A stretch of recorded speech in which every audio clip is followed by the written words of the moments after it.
The stars above the Imperial throne world of Velastra shimmered like diamonds scattered across black velvet, but beneath their serene beauty, tension thrummed like a heartbeat. I had never imagined being summoned across galaxies, let alone by an alien queen whose reputation alone could ignite entire wars. Yet here I was, aboard the queen's flagship, staring at her in a chamber that radiated authority, danger, and an almost intoxicating charisma. Her eyes, violet and piercing, met mine with a force that left no room for hesitation.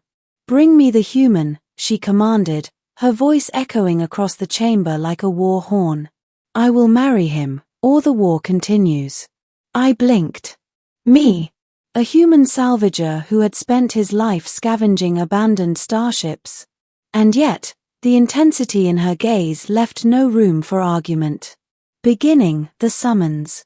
It had begun weeks earlier, in the outskirts of the Andromeda expanse. I was salvaging a derelict freighter, its hull pockmarked with asteroid impacts, when I picked up a faint distress signal. I expected a minor emergency, perhaps a stranded crew or damaged shuttle, but what I found was far beyond ordinary. A small ship was drifting, its life support failing, its systems flashing red.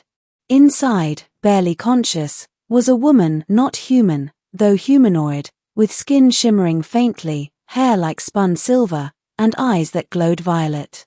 She was a warrior, by the cut of her armor and the discipline in her unconscious posture.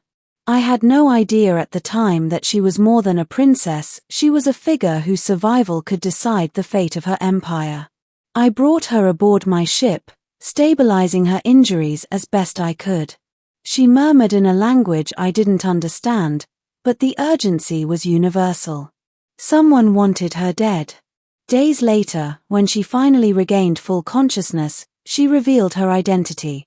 Princess Arlena of Velastra, heir to the Empire's throne, hunted by factions seeking to overthrow her family.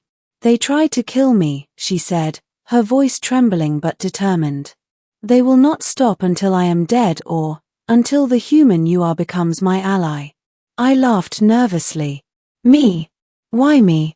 She didn't answer directly, only nodded toward the stars beyond my cockpit. "Because you saved me."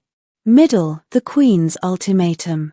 No sooner had we begun the journey to Velastra than Imperial warships appeared, their scanners locked onto us. I was a simple human against the might of an interstellar empire, yet Arlena stood calm beside me. "They cannot harm us while we are together," she said. "But my mother will demand more than my survival." By the time we reached the Imperial throne world, I understood. The Queen, her mother, was not merely a ruler, she was a force of nature, a sovereign whose word could start or end conflicts. The ceremony chamber was vast, constructed from materials that shimmered and shifted as though alive, with glowing panels tracing intricate patterns across the walls. I barely had time to catch my breath when the Queen's voice thundered across the hall. "Bring me the human." Her figure appeared atop the dais, adorned in armor that gleamed with a faint, otherworldly light. "He will marry my daughter, or the war will continue. The Empire demands it." I froze. Me? Marry a princess of an alien empire?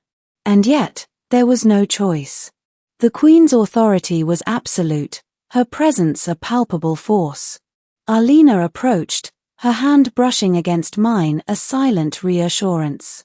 "He has saved me," she whispered. "And now, he will save our family from destruction in ways you cannot imagine." Climax, choosing allegiance. The Council of War Lords had gathered, their voices rising in protests. "This human is a commoner. He cannot bind our empire." The Queen's eyes glowed brighter. "The human has proven his worth. He is brave, resourceful, and loyal. These qualities are stronger than lineage alone. Do not test my patience." I swallowed hard, feeling the weight of an entire civilization pressing down on me.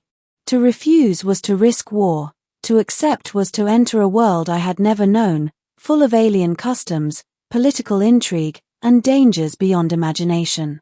The Queen stepped closer, her gaze softening slightly. "Do you understand what is asked of you?" "Yes," I said, my voice steady.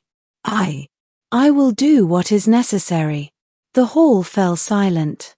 Even the most hardened counselors waited, tense.